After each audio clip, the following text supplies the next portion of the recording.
ایک مقدمہ ان کی خدمت میں ایسا آیا عجیب و غریب، ایک خاتون بیوہ تھی، یہ شاید آپ نے واقعات سنے ہوں گے، پڑھے ہوں گے، بیوہ خاتون آپ کی خدمت میں آئی اور اس نے کہا کہ اللہ کے رسول یہ تو بتائیے کہ اللہ عدل اور انصاف کرنے والا ہے یا ظلم کرنے والا ہے؟ آپ نے فرمایا کیسی باتیں کیوں کرتی ہے، اللہ تو سب سے بڑا عدل اور انصاف کرنے والی ذات ہے۔ تو وہ کہنے لگی لیکن میرے ساتھ تو اللہ نے ظلم کیا ہے، نعوذ باللہ۔ اور وہ ظلم کیسے کیا ہے؟ کہنے لگی میں بیوہ ہوں، چھوٹے چھوٹے بچے ہیں، میں چرخہ دھاگا بنتی ہوں اور جو گولا بن جاتا ہے شام کو بیچ کر اپنی اولاد کے لیے کھانا اور پینے کا سامان لے آتی ہوں۔ کہنے لگی کہ میں نے وہ گولا بنایا دھاگے کا، ریشم کا، اور میں نے رکھ دیا اور میں کسی کام میں لگ گئی اور میں نے کہا شام کو جاؤں گی اور اسے بیچ کر اناج لے کر آؤں گی۔ خدا کا کرنا یہ ہوا کہ کوئی پرندہ آیا اس گولے کو اٹھا کر لے گیا۔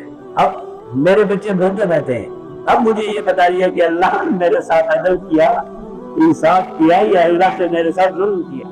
آپ نے فرمایا تھوڑی دیر رک جاؤ۔ اسی دوران پہ وہ یہ بات چیت چل رہی تھی یا بیٹھی ہوئی تھی، ایک تاجروں کا وفد آیا اور اس نے سیدنا داؤد علیہ السلام کو 10,000 درہم پیش کیا اور کہا کہ یہ اللہ کے نام پہ صدقہ کر دیجیے۔ اور اسی طرح ہوتا ہے جب کوئی نیک آدمی ہوتا ہے تو دوسرے اس کے پاس جاتے ہیں کہ بھئی ہماری طرف سے یہ صدقہ اور خیرات کر دیں۔ تو آپ نے فرمایا کہ واقعہ کیا ہے کہ تم کی اتنی بڑی رقم، اس زمانے میں 10,000 درہم بڑی رقم ہے، اتنی بڑی رقم آپ صدقہ کیوں کر رہے ہیں؟ تو انہوں نے واقعہ یہ سنایا کہ ہم تاجر ہیں، سامان تجارت لے کر آ رہے تھے کہ ہمارا جہاز یا کشتی اس میں سوراخ ہو گیا اور پانی بھرنے لگا، اور پانی بھرتے بھرتے یہ حالت ہو گئی کہ ہمیں یہ محسوس ہوا کہ ہم بھی ڈوب جائیں گے اور ہمارا سامان تجارت ہوئی، لوہا تانبا جو بھی ہے سارا ڈوب جائے گا۔